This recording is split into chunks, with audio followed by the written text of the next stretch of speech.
My guest is here, though. I want to go to my guest. We are joined. Oh, where are you? I see the architecture in the background. How you doing, man? It's Jerry a green Gray. screen. Oh, it's a green screen. Okay, I thought it was Yeah. I thought you were outside. Sometimes my guests are outside when they're doing the shows. It's actually about 300 kilometers from here. It's a place called Liannan in Lianzhou, or it's actually Qingyuan. The city is Qingyuan. It's about 100 kilometers north of Guangzhou. Interesting. God, I love the architecture of some of these places. It's one of the things that you notice most when you first land somewhere, when you first go You won't around. see this when you land in Guangzhou or Shenzhen. You won't see this, but actually, literally from Shenzhen or from Guangzhou, this is 2 hours drive into the mountains. It's not far at all from Guangzhou. Have you ridden your bicycle through there? I actually have, but not recently. I did. I went through Lianzhou in May of this year, early or mid-May, and it was pouring with rain. Yeah, we went through those mountains on the way to Mongolia. Oh, that's so cool. That's so cool. And then be able to get to Mongolia also. Oh, that is so cool. Yeah, that was the plan was to get to Mongolia, the country, and we ended up in Hohhot in Inner Mongolia, because we had inadvertently we got involved with media, and they didn't follow us. We were not like an assisted ride, but they, on the way through China, going from the south to the north, the first big city you come to after Guangzhou, of course, which is just north of here, the first big city is Changsha, and they met us there and spent 3 or 4 days filming us. Then we went to Wuhan, which everybody in the world has heard of now, and they spent 5 days filming us there. Then we went to Zhengzhou and another 5 days. Now, we had planned for a kind of an overnight stop and maybe a rest day, another night, and then be on our way. But by the time we got to Hohhot, we were at 10 days behind schedule, and my co-rider had some other commitments, and yeah, we just got to the end of our time that we'd allotted. So we never got to Mongolia. We stopped in Inner Mongolia.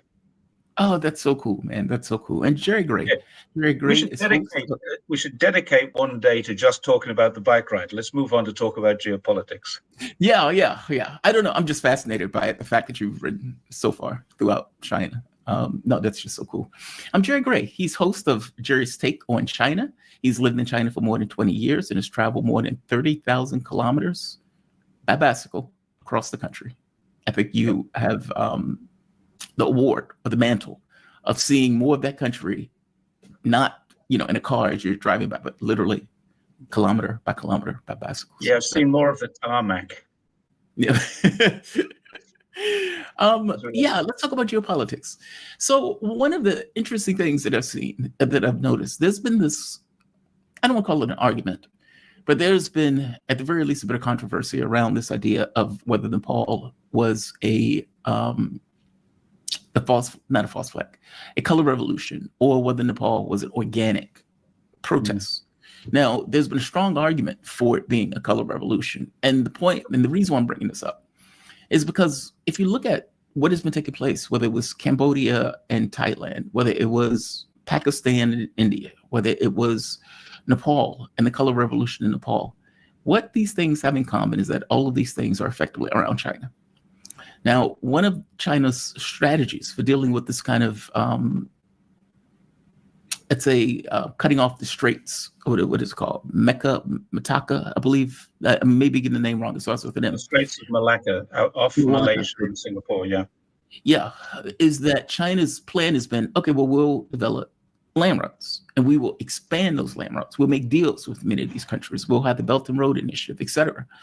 And I guess the question becomes, is what's taking place in regards to all of these countries being around China on fire, is that the response to trying to do this over land? That basically it's like, okay, good idea trying to do this over land. Now let's have fires to these countries that you need and require. Nepal was a Belt and Road country. Pakistan obviously is a Belt and Road country. Give me your thoughts on this. Pakistan's a little different. It is Belt and Road, but it's also what's called the China-Pakistan Economic Corridor, which is also going to include Afghanistan, and Nepal, Bhutan will be side shows on that. They won't be sidelined; they'll be side shows as part of that China-Pakistan Economic Corridor. there's also the Eurasian Economic Union. And I think, if you asked 100 Americans about the Eurasian Economic Union, they'd go, the what? They just wouldn't have a clue that this is five of the former Soviet Union states, which are now independent countries, Kazakhstan, Kyrgyzstan, Tajikistan, all the stands, and Russia. And they have a free trade agreement with Iran. And people tend to forget that these places are right on China's border. I know Iran is not, but it's on Pakistan's border, and Pakistan is on China's border. So, yeah, we're starting to see there's more than just a pattern of China's neighbors having color revolutions. There's a pattern of who is there supporting, funding, training, and there is definitely training going on. And it's always the same two big names and lots of smaller names, which can be traced back to those two bigger names. One of them is USAID, and the other one is the National Endowment for Democracy, NED. And one thing that we always forget is that USAID is not the spelling of aid, it's international development. And every single, I would encourage your readers to go to USAID's website.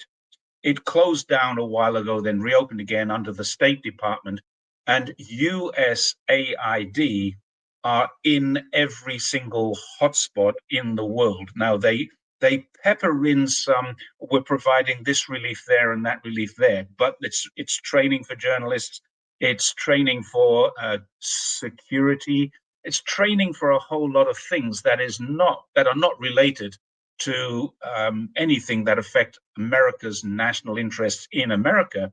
They affect America's interests in a geopolitical scene. Go back to Nepal. Yes, there's some debate over whether or not it's a color revolution. I've stayed out of that debate. What I can say is that USAID are there, the NED are there, and a whole heap of other names that apply to these same groups. So if it's not a color revolution, maybe it's a mistake and they didn't plan this to happen and people are revolting against the potential of a color revolution. I don't know. And I'm not going to get into that argument. That there's two or three people that I respect and admire enormously having disputes on Twitter, and I wish they wouldn't, but they do. And some people saying it is a color revolution, some people saying it isn't. The fact of the matter is Nepal is on fire, and it is one of China's neighbors. So you can read into whatever that you like. It's a fact that it's happening, and that's something. No, agreed. And I wasn't trying to drag you into the argument of whether it was a color revolution. No, I was just pointing out that all of these, and I know exactly who you're talking about online. There was a pretty spirited argument, if I'm not mistaken. Somebody got blocked. But either way, I guess my point is all of these things are taking place around China, and I don't think these things are coincidental. And as you point out, there's always some kind of organization associated with the U.S., some kind of organization, NED. If you go online and you look at USAID, NED, and any of their subsidiaries, the NDI and a few others, there's lots of three-letter agencies involved in this, and none of them are the CIA because they're too secretive. But you go to, I've got a list here: Kazakhstan, Azerbaijan, Burma, North Korea, Philippines, Thailand, Sri Lanka, and I could go on. Every single country that has anything to do with China's diversification from an American and a European market. Every country that has that has got some kind of US governmental department or agency supporting them to try and spoil the arrangement that they have with China, every single one of them. Now, obviously, they're not going to change the arrangements with Russia, but they openly admit this. This is not like a conspiracy theory. Look what they're doing. They're trying to color a revolution. They openly admit that they're trying to change some regimes because they don't like them, because the regime is not democratic. But the Philippines is democratic, and look what's going on there. India is democratic, and there are several things going on there. Thailand, Thailand's a monarchy, but it has a good, strong democracy, the same as the UK does. These are democracies that are being interfered with because the democracy is not going the way the US would like their democracy to go. Asian people don't like this confrontational type of adversarial politics. Most Asian people, if you ask them, would much rather have a one-party system like China has than have an adversarial system like America has. I've never yet met a Chinese person who says, I think we should have a democracy like America's. They would just laugh at in your face if I suggested it to them. So you can read that into it. I mean, they're going into these countries, and Taiwan is another example. It's not even a country, it's a province of China, which they accept is a province of China. And they're putting millions, over years, billions, but definitely every single year, millions of dollars into places like Taiwan to destabilize them so that they become a thorn in the side, presumably for China or Iran or anywhere else. Somebody made the comment today that if they can't have a fight with China, they'll have a fight with the neighbors. If they can't have a fight with Russia, they'll have a fight with the neighbors. If they can't have a fight with Iran, they'll have a fight with the neighbors. This is what they do. They destabilize regions. Not a conspiracy, not a theory, fact. The Americans are destabilizing nations. Now, what is China's response to this? I mean, I feel like this is counter-move on this kind of massive geopolitical China stage. plays a very different game. A lot of what America does is propaganda. They talk a lot. China acts.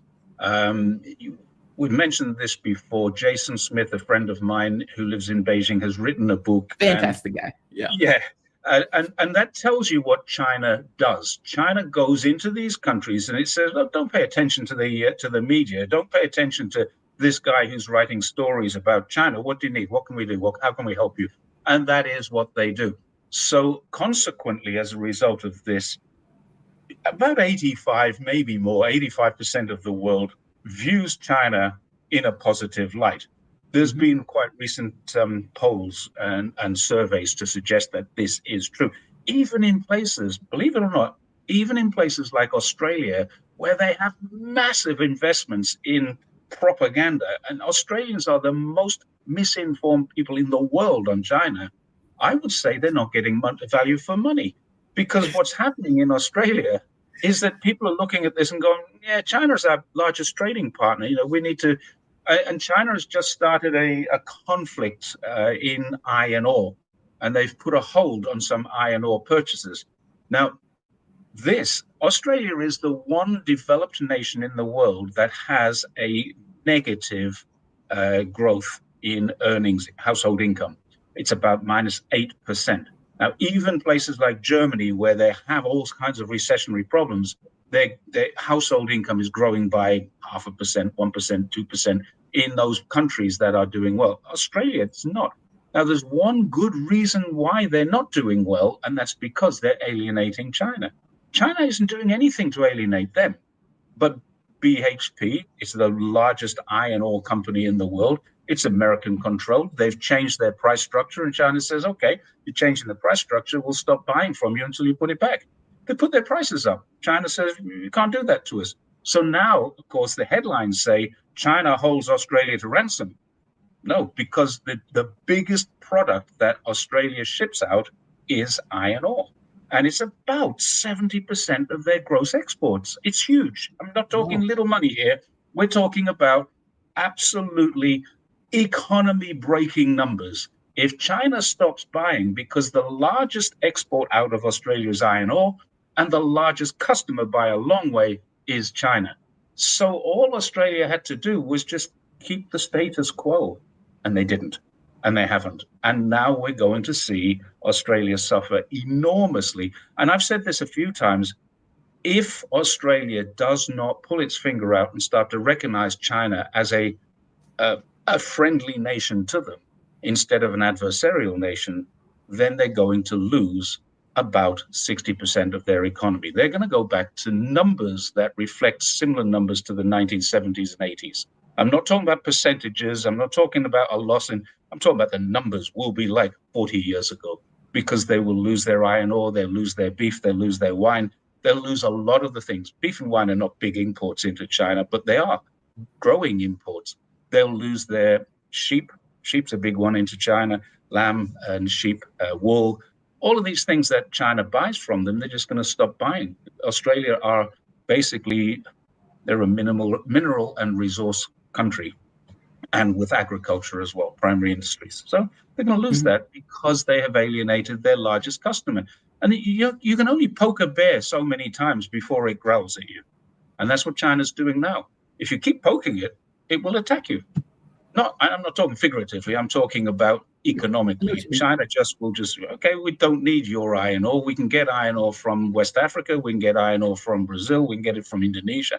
We can get everything we can get somewhere else. But the iron ore from Australia, I have to be honest, has a very much higher Fe content and is good stuff. But they're getting that now from Africa too. And just to make your point, soybeans in the United States. A question was asked to the press secretary, and let me see if I can find this video. And they asked her very specifically, look, China has bought no soybeans from the US. And the farmers in the US are effectively suffering as a direct result of them not purchasing soybeans. And what do you have to say about that? Right? Oh, where is it? Because you can imagine that if you have a country of 1.4 billion people, and they were buying soybeans from the United States, and you have all of these farmers in the US. Okay, well, you've just lost the market of 1.4 billion people right here. It gets even deeper than that, because the America was the largest supplier of soybeans, Brazil number 2, and Argentina number 3. Now, what America has just done is given Argentina $20 billion, and Argentina has just done a deal to reduce the price of soybeans. Yes. I don't know what's going on there. I mean, you would ask this question and they say, oh, you're ridiculous for bringing that up. This is, what's her name? Caroline Leavitt. That's it. Yeah. This is her answer to everything. Oh, that's a ridiculous suggestion to bring that up, and you're an evil person, part of the fake news. That's their suggestion. I mean, really, can't you answer this question? Why did you give? Surely, if you're going to give Argentina a bailout, that's nothing wrong with that. Argentina needs a bailout, but you've got to put some restrictions on that bailout. You can't use this to discount stuff that we sell. And Donald Trump every single day is saying they're stealing our business. And now he's paying someone else to steal your business. I don't know the answer. I really don't. I saw that and I thought, that can't be right. And I went Googling, and no, it is right. It's correct. It's totally correct. If I'm not mistaken, the Trump administration held $18 billion or put a hold on $18 billion or something like that out of anger. But yeah, that's exactly what happened. For one, there is something wrong with giving a libertarian who believes in cutting government. We're going to cut government to the bone. We don't believe in government social programs. We don't believe in any of this stuff. We're going to explode our economy because we believe in capitalism so much. And then you turn around and say, hey, man, can I get $20 billion? Oh. No. It's like, no. Well, you're right. This is the clip that I was referring to. Because what China did was targeted their sanctions. And I'll call it sanctions. When the US decided to have this trade war, China said, okay, fair enough. If that's what you want to do, we'll do that. But they were very specific in who they were going after. And some of these people were Trump supporters. Like a lot of these people were hardcore Trump supporters, especially if you're talking about in the farmlands and Iowa and those type of places. Yeah. And so she is right here. All right. This is Caroline effectively being asked a question that's damning. Let's hear her response. Just killing. What about China, if I could? So China has not made one soybean purchase this year in the United States. I talked to a farmer yesterday who has about 1,000 acres in Iowa and says this is just killing her. Now, the president has been talking to President Xi.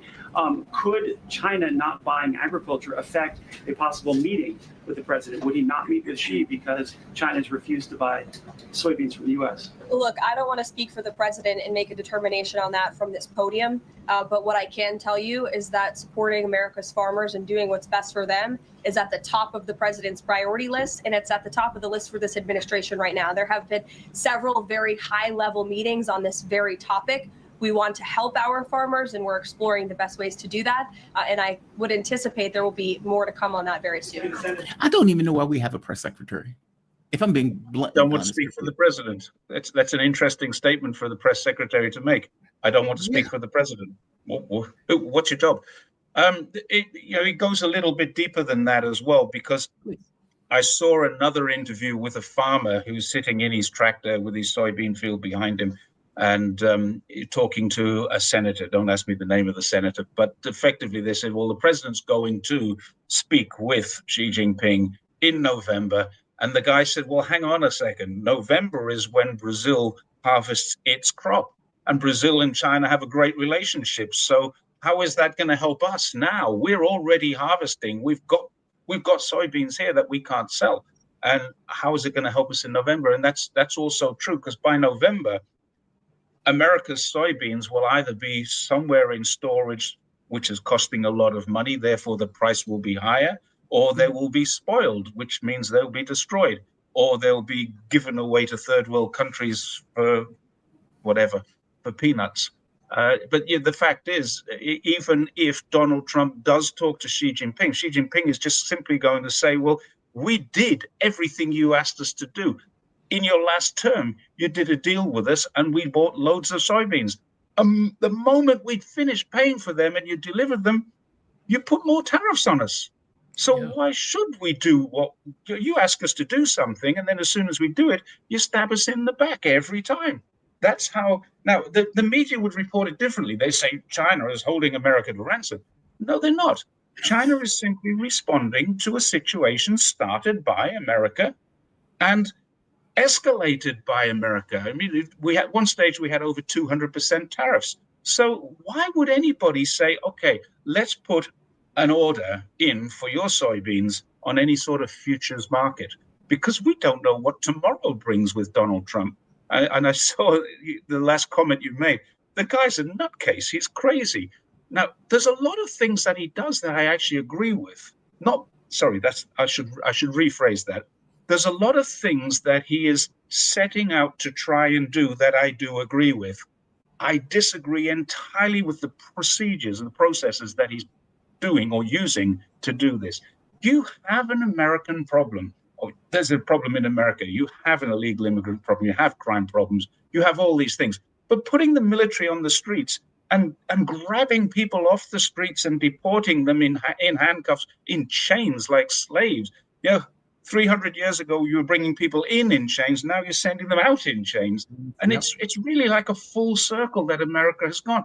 There's a lot of things that absolutely need addressing. Your military is top heavy. Your military is completely inefficient. It is grossly lazy. I mean, the fat shaming that Hexeth did the other day, I thought was brilliant, needed to be done. Perhaps not in this way. This is what's wrong. I mean, he is trying to protect America. He's trying to develop America into the country it ought to have become, but it hasn't. And I can see what he wants and what he says, but I just can't agree with anything in the way that he does it. Tariffs is one way. He's got a problem. There is no manufacturing left in America except for bombs. There's a lot of agriculture left in America, but you're exporting services, legal fees, health insurances. You're exporting Microsoft and Google and these things. Yeah, you've got exports going out, but there's no exports of anything that is useful to the rest of the world except bombs and guns and missiles and tanks and airplanes, and they haven't got ships. Why can't they build a ship? I don't know what happened to that. Why can't America build a ship anymore? You're building one ship a year. What the hell's going on? China's building more ships in a day than America can churn out in a year. There's something very, very badly wrong with that, and it does need fixing. But putting tariffs on a country that's doing well is not the answer. It's bringing some rewards back to the people in your country so that they're incentivized to do it here. And I don't know the answer. I'm not a politician, though I don't claim to be, but certainly the way it's being approached now is very, very wrong. Do you remember Tanya Harding? Tanya Harding was the one that hit Nancy Kerrigan in the knees with a pipe. Oh, I had somebody do it. The Tanya Harding approach to diplomacy is the one we're witnessing right now. It's like hit China in the knees. They're like basically hit them in the knees.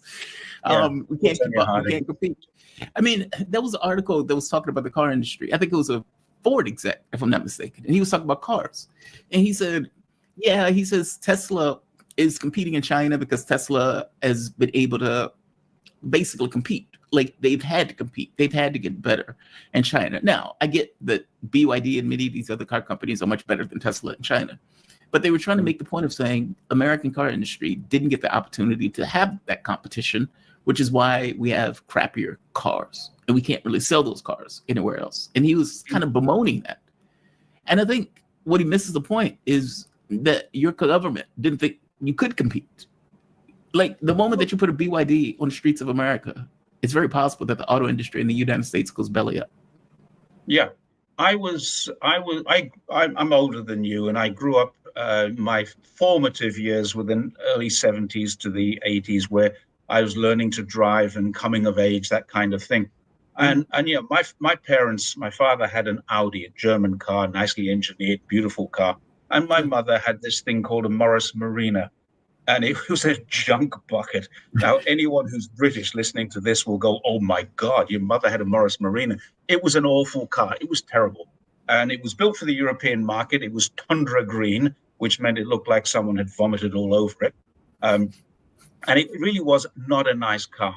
And she went out one day and she said, I'm going to buy a new car. And she bought a Toyota Corolla. Now, we were laughing at this because it came with a clock, a radio, an ashtray, and a cigarette lighter, all as standard. You had to pay extra to get these in the last car that she bought. In ashtrays in a car. You had to pay extra to get them. So then it went through a stage where you had to pay to have them taken out. But the fact was, what Toyota had done is exactly what China has done now. I mean, the technology is different, of course, but they have just produced a better car, and they're producing it at a better price, and it is better quality. And that's a fact. So instead of saying to the American market, oh, Jesus, we can't compete with this, so we should bring these in, and we should try and get them to build their cars here and incentivize them to do that, what they'll say is, let's put 100% tariff on it so it costs twice as much. And a decent BYD still costs less than a Tesla with 100% margin. But people haven't quite realized this. You can buy some very nice cars here for less than $10,000 US. Really? Oh, yeah. Yeah, I was in one last night. I got a lift home from a friend. I've no idea what the car was. It was an electric Chinese car. And what happened? Got into this car and oh, this is a nice car. It's tiny. But there was 5 of us in it, and we all had leg room. I don't know, how do they do this? This is a really nice little car. And the guy he's an English guy, he said it only costs 60,000 RMB. That's $8,000 US. Wow. 6,000 pounds. Brand new 5-seater electric car. And one of them was a kid, so the baby seat in the back. This is fantastic.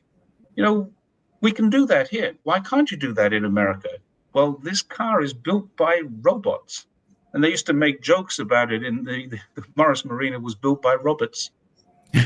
Robots. Oh, man. Yeah, that's what you would want, right? I mean, you can deal with... Look, I don't want a human being having to do something if they don't have to do it. If you can build a robot to do it. The catch always becomes who owns that robot and those type of things. But if you can cut costs, even better. I'm curious on something else that's going on. Emmanuel Todd has had first, do you know who he is? He's an author, philosopher, historian of sorts. No. Okay. All right. So he's a French author. His books are very interesting. He goes into effectively why the world is the way it is. He's one of those authors. And he makes this point of saying that in his mind, and I don't think I agree with him on this, but just for the sake of argument, that the United States is pulling back. It's accepted defeat from China on some level. Like, meaning it's acknowledged, okay, we can't keep up. We can't, as you pointed out, China can build more ships. The Navy is going to be dwarfed in a very short period of time.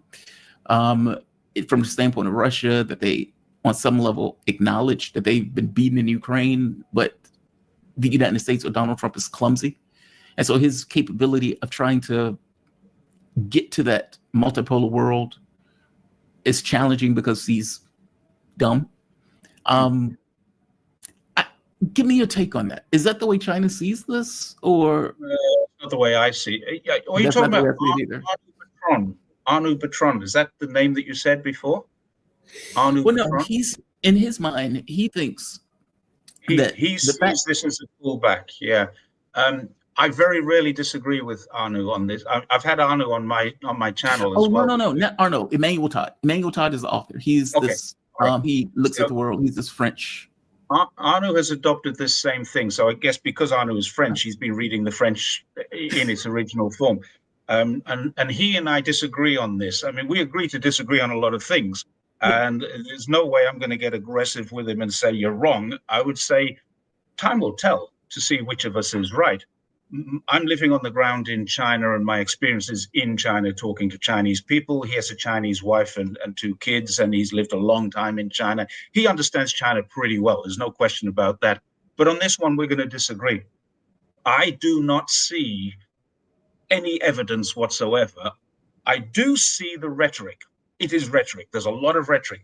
But by the same token, there has been for many, many years rhetoric, all the way back to 1976. There's been rhetoric about whether or not Taiwan is a part of China, whether or not that Taiwan is going to be supported by the Americans. So this rhetoric has been going on for a very long time, but it hasn't actually been matched by actions. And I think that's the problem that I have with this particular story, that China is going to pull back, because you've got the Deputy Secretary of War, Elbridge Colby. He's come out and he's basically written the manual on what China needs, or how to contain China. His book was called A Strategy of Denial.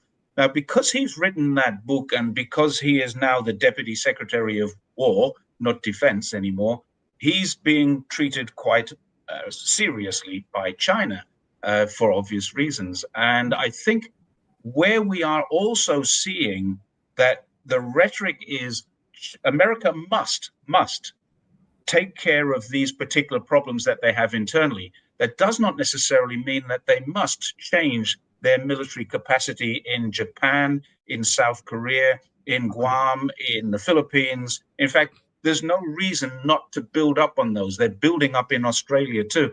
So they're building up capacity for military, and they're getting those countries to pay more. So the idea ultimately is that they will get those countries to pay more to help contain China than Americans will contain China. So yeah, I get that they want to pull back, but they will not stop containing China. The strategy changes, the philosophy changes, the idea that and I was asked this about 3 years ago, can you ever see America and China in a war? No, I can't. Because if it was going to happen, it would have happened in the 1950s in Korea, and the 1970s in Vietnam. That's what those 2 wars were about. They were not about Korea or Vietnam. They were about communism, and they didn't want to take China on. China was not a nuclear power in the first time, but it was just a very, very large country. And anybody who has any sense of China will know it's a very patriotic country. The people here love their country.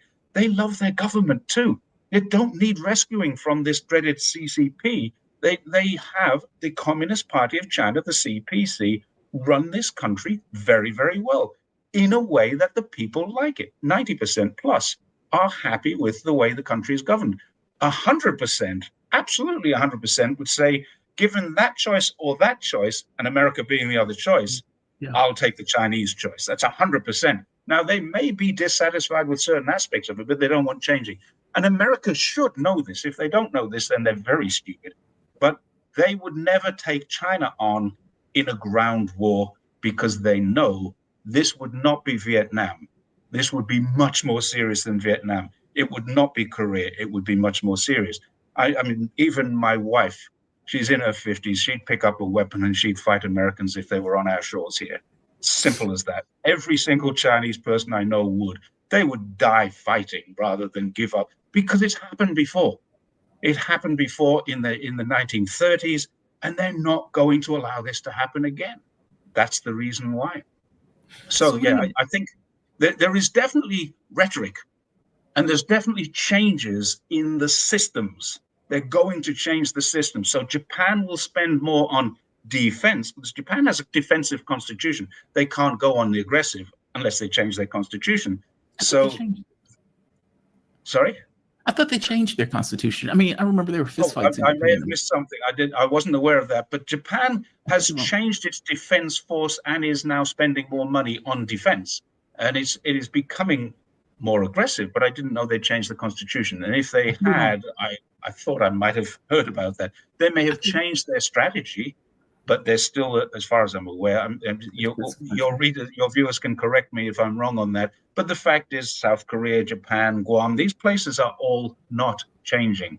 Everything is remaining the same. The Philippines are growing in military strength. Australia is growing in military strength. The Marshall Islands are growing in these are all American military strength, because there's no Chinese soldiers down there. There's no Chinese Navy or Air Force in those areas. It's only America. And then it's America saying, well, they're too aggressive. Who's aggressive?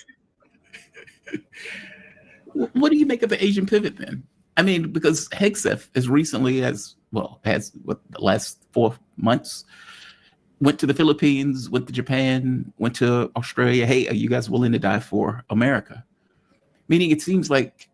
Yeah, I think that's part of the strategy. What they're saying is, hey, guys, when they won't say these words, we've got a bucket load of trouble back at home that we need to sort out. We need to focus on this. So while we focus on this, can you guys keep China contained for us? Can you spend more of your budget? Can you spend more of your money?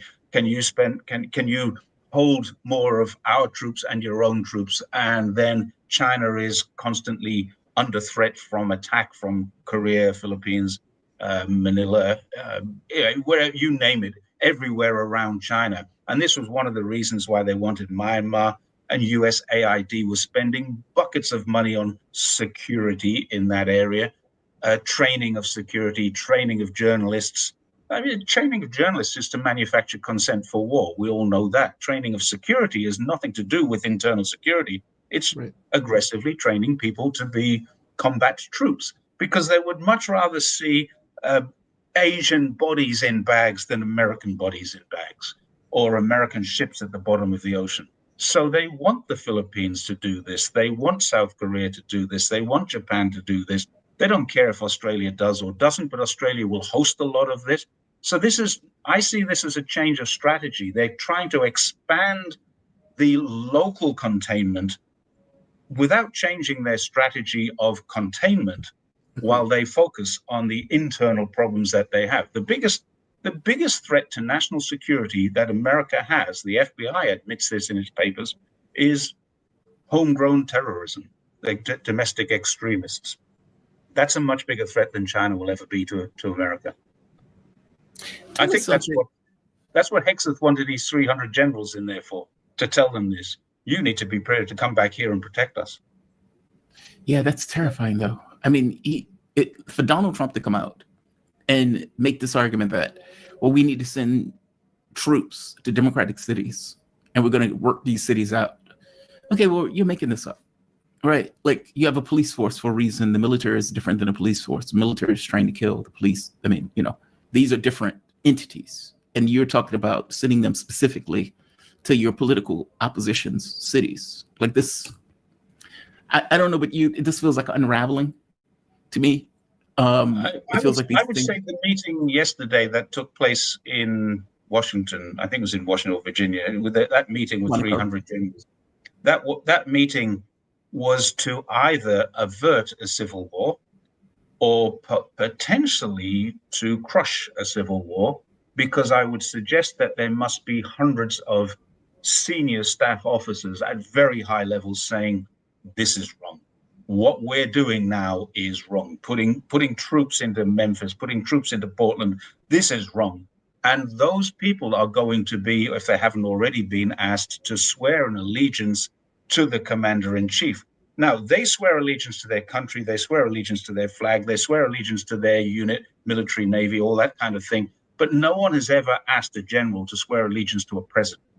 The president is their commander-in-chief, so it's part of the structure, but no one has ever been asked to swear allegiance to a president's policies, which is what I can see happening here. Now, we're going to see probably a load of generals losing their jobs fairly soon. And what are they going to be replaced with? In my opinion, they're going to be replaced with a lot of yes men, because good generals would never accept what happened yesterday. Good generals. Good admirals would never accept that. And the people who work in the military follow the good guys. So this is why I see this as a really dangerous situation. Bringing all these people in here in at one time to crush dissent has created potentially a lot more dissent. Those generals are going to go back to their units and they're going to tell their subordinates what they fear most. And their subordinates will swear allegiance, because the swearing of allegiance is to the country. If the country is at threat and those generals feel that the country is a threat from this man, the orange man in the Oval Office, then they will defend their country, not the Oval Office. They're not going to defend the White House. They're going to defend the office of president, but they're not going to defend the lunatic who is president. That's my view. And it's purely an opinion. We'll see what happens. But therein lies the rub. It will be a breakdown. It'll be a break. Like for example, take it like a YouTube show. Two people have an argument on the show. Yep. The audience breaks. They fracture. It doesn't matter who's right. Like you can have an argument. Well, I think 2 + 2 is 4. I think 2 + 2 is 5. You will still get a fracture. It's just like, I think we went to the moon. I don't think we went to the moon. There will still be a fracture. Flat Earth, there'll still be a fracture. And I think what you get just getting back on the Chinese topic, the Americans are now announcing that they want to get to the moon before China. People in China are going, haven't they already been to the moon? They don't need to race China to the moon. China says we're going to put people on the moon by 2030 or whatever the year is. And America's saying we need to get there first. And everyone here is going, they've already been, haven't they? We don't have the capability. I don't think we have the capability anymore. Well, I mean, we can't even do do it in the 1960s or 70s or whatever. 69, I think it was the first one, wasn't it? Yeah, I watched it. I watched it live. Yeah. Oh, did you? Oh, that was that had to be a hell of a moment. I mean, I did. I was in school, a boarding school, and because it was a boarding school, I was kind of allowed to stay up and watch this thing happening. I remember watching it live. I mean, it didn't mean much to me. I think I was 11 years old. I was born in 58, so yeah, it's right. I was 11 years old when it happened. Still, we had a competence back then that it doesn't seem we have now, and that's what I'm saying. And from the standpoint of the generals, I think it'll fracture. I think you have some people who would back the president. I think you have some people who say the president is out of his mind. Yeah, I mean, you have a lot of those generals would probably be Republicans, and they're probably Republicans who are saying, I didn't vote for this. Some. Anyway, time will tell. I mean, I'm sitting in China. I'm not on the streets in America, so I really don't know. Someone made the comment, I don't know what's going on the ground. That's true. I don't. I'm just giving an opinion here because we're talking about it in general. It is just my opinion. Please don't think that I'm an expert on what's going on the ground in America. I'm just telling you what I'm seeing in China and what my Chinese friends say to me as well. What's going on there? But they did have a lot of Chinese laughed when they saw a male general wearing a skirt. That sort of thing was really. You said they left. You said they left when they saw a male general wearing a skirt. Oh yeah. Yeah. It shocked them. It shocked the conscience. It was like, whoa, we got to get out this country. This is going. There is no issue. There's no issue with transgendering in China. That's another of those myths. Everyone in China goes to Thailand for a holiday, and they all go straight down to Patpong Road to see the transvestite shows. All of my Chinese friends who've been to China have all come back and said, "Have you seen this girly show?" I haven't actually. I've been to the region and I've seen plenty of them, but I've never been and paid to go to one of those shows. But all of my Chinese friends, all of them have, and they go there to see it. There's no issues about this. They have transvestites, they have transgenders, they have lesbians and gays here in China. No issues with it at all. I mean, it's traditional issues where parents are upset and disappointed when their child doesn't go the way they want it to go. But that's traditional stuff. Society doesn't care. But then you see this guy who's supposed to be leading men into battle wearing a dress, and you start to think something's not right about that. So in that respect, I kind of agree with what Hexeth said. It's like, yeah, we've got to, it's if you want to do that off base, that's fine, but not when you're leading men. It's not the right image for a a country that wants to intimidate doesn't intimidate very well when their general's wearing a dress. By the way, I agree with them on the woke stuff. It's a military. It's supposed to be lethal. None of this other stuff is supposed to matter. Jerry, you are fantastic, man. I always appreciate your breakdowns. I always appreciate you joining me. I love that picture in the background. And just so the audience would know, Jerry Gray, host of Jerry's Take on China. He's lived in China more than 20 years, has traveled more than 30,000 kilometers across the country. You have a safe rest of your night. Be safe, okay? Okay, thanks very much, and I'll see you next time. Thanks to your audience again. Bye. Bye-bye.